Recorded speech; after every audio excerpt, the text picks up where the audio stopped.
അച്ഛൻ്റെ അമ്മച്ചിയുടെ വീട്ടിലായിരുന്നു കിടന്നുറങ്ങിയത്. അപ്പോൾ എൻ്റെ പുതിയ വീട്ടിലേക്ക് എല്ലാവർക്കും സ്വാഗതം. അപ്പച്ചനും എല്ലാവരും ഉറക്കാണ്. ഞാനും അമ്മയും അപ്പയും മാത്രമേ എഴുന്നേറ്റിട്ടുള്ളൂ. അപ്പം ഇന്നത്തെ എങ്ങനെയാണെന്ന് നമുക്ക് നോക്കിയാലോ.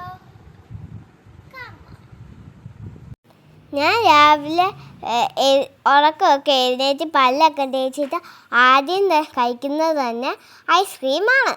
അങ്ങനെ ഐസ്ക്രീമുമായി പുറത്തു പോയിരുന്നാണ് ഞാൻ കഴിക്കുന്നത്. ഇതിനുള്ള വെള്ളയപ്പം കൊണ്ടുവന്നായിരുന്നു. കുറച്ചും കൂടി വെച്ചിരുന്നെങ്കിൽ കഴിക്കാൻ പറ്റില്ലായിരുന്നു. എന്താന്ന് വെച്ചാൽ എനിക്ക് ചോറിൻ്റെ കൂടി ഇരുന്ന് കഴിക്കാൻ ഇത് പറ്റില്ല.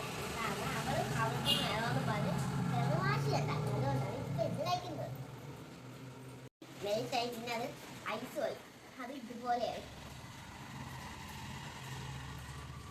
പക്ഷെ നല്ല ടേസ്റ്റ് ഉണ്ട്.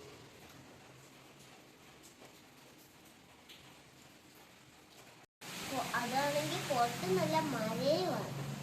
ഇവിടെ ഐസ്ക്രീം കഴിക്കുമ്പോൾ എന്താ സുഖം. അങ്ങനെ ചോത്ത് നനച്ചേച്ചി എഴുന്നേക്കുന്നതിന് മുമ്പേ ഞാൻ ഐസ്ക്രീം അങ്ങ് അകത്താക്കി. അടുക്കളയിൽ ഞാൻ അമ്മയെ സഹായിച്ചു. ഞാൻ ദോശയൊക്കെ ചുട്ടു. പിന്നെ കുറച്ച് നേരം ജംഗിൾ ബുക്കൊക്കെ കണ്ടു.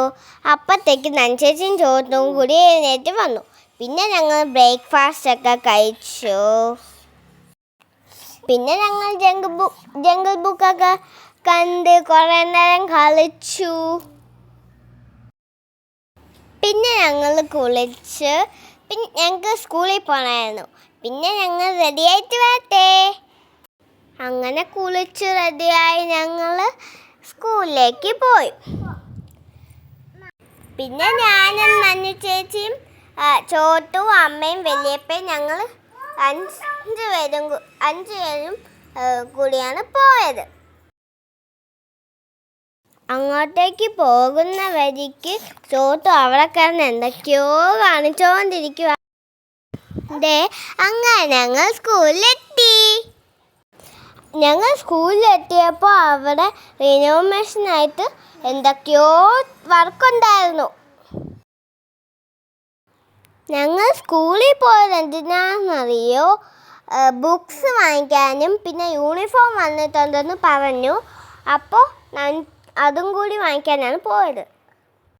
ഞങ്ങൾ സ്കൂളിലാണ് യൂണിഫോം സ്റ്റിച്ച് ചെയ്യാൻ കൊടുത്തത്. അപ്പോൾ സ്കൂളിൽ യൂണിഫോം വന്നിട്ടുണ്ടെന്ന് വിളിച്ച് പറഞ്ഞു. അപ്പോൾ അത് വാങ്ങിക്കാനും ബുക്സ് വാങ്ങിക്കാനുമാണ് പോയത്. നൻചേച്ചിയുടെ വന്നു, പക്ഷേ എൻ്റെ യൂണിഫോം വന്നില്ല. ചോട്ട് സ്ലൈഡ് കണ്ടപ്പോഴത്തേക്കും അങ്ങോട്ടേക്ക് പോകണമെന്ന് നിർബന്ധം പിടിച്ചു.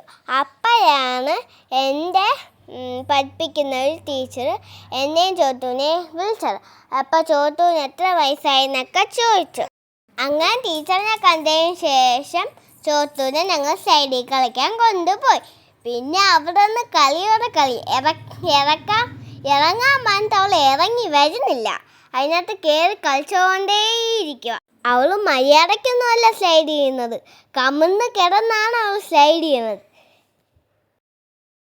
പിന്നെ ഞങ്ങൾ കുറേ നേരം അവിടെ സ്ലൈഡ് ചെയ്തൊക്കെ കളിച്ചു. പിന്നെ ഞാനും ഒരു പ്രാവശ്യം സ്ലൈഡിൽ കളിച്ചു. പിന്നെ ഞങ്ങൾ ടെക്സ്റ്റൊക്കെ വാങ്ങിച്ച് തിരിച്ചു പോയി. ചോട്ടൂനാണെങ്കിൽ സ്കൂളിൽ നിന്ന് വീട്ടിലേ പോവണ്ട, കാറിൽ കയറുന്ന പോലുമില്ല. പിന്നെ ഞങ്ങൾ വൈകുന്നേരം അപ്പ വന്നിട്ട് ബാക്ക് ടു സ്കൂൾ ഷോപ്പിങ്ങിന് പോവും. പിന്നെ വൈകുന്നേരം അപ്പ വന്നതിന് ശേഷം ഞാനും വലിയപ്പയും അപ്പയും നൻചേച്ചിയും ചോട്ടും അമ്മയും ഞങ്ങളെല്ലാവരും കൂടി ബുക്കൊക്കെ വാങ്ങിക്കാൻ പോയി. ഞാൻ വാങ്ങിച്ച ക്യാമലിൻ്റെ നോട്ട്ബുക്സും പിന്നെ ക്ലാസ്മേറ്റ്സിൻ്റെ നോട്ട്ബുക്സുമാണ് വാങ്ങിച്ചത്. നൻചേച്ചി ഫുള്ളും ക്ലാസ്മേറ്റ്സിൻ്റെ നോട്ട്ബുക്കാണ് വാങ്ങിച്ചത്. പിന്നെ ഞങ്ങൾ അടുത്ത സെക്ഷനിലേക്ക് പോയി ബോട്ടിലൊക്കെ വാങ്ങിച്ചു. പിന്നെ ഞങ്ങൾ വാങ്ങിച്ചപ്പോൾ ചോട്ടൂനും വേണമെന്ന് പറഞ്ഞു. പിന്നെ ചോട്ടൂനും ബോട്ടിൽ വാങ്ങിച്ചു. പിന്നെ ലഞ്ച് ബാഗ്, ലഞ്ച് ബോക്സ്, പിന്നെ ഷൂ പോളിഷർ, പിന്നെ pencil, colour pencils, eraser, cutter, ഇതെല്ലാം വാങ്ങിച്ചു. പിന്നെ ഞങ്ങൾ ബില്ലിംഗ് സെക്ഷൻ്റെ അവിടെയാണ് നിൽക്കുന്നത്. അങ്ങനെ ഞങ്ങൾ ബില്ലൊക്കെ ചെയ്ത് കഴിഞ്ഞ് വീട്ടിലേക്ക് പോവാണ്. എൻ്റെ കുഞ്ഞു വീഡിയോ അവസാനിപ്പിക്കുകയാണ്. എന്നെ സപ്പോർട്ട് ചെയ്യണേ. ഇറ്റ്സ് മീ ഒലി സാലിൻസ് സൈനിങ് ഓഫ്.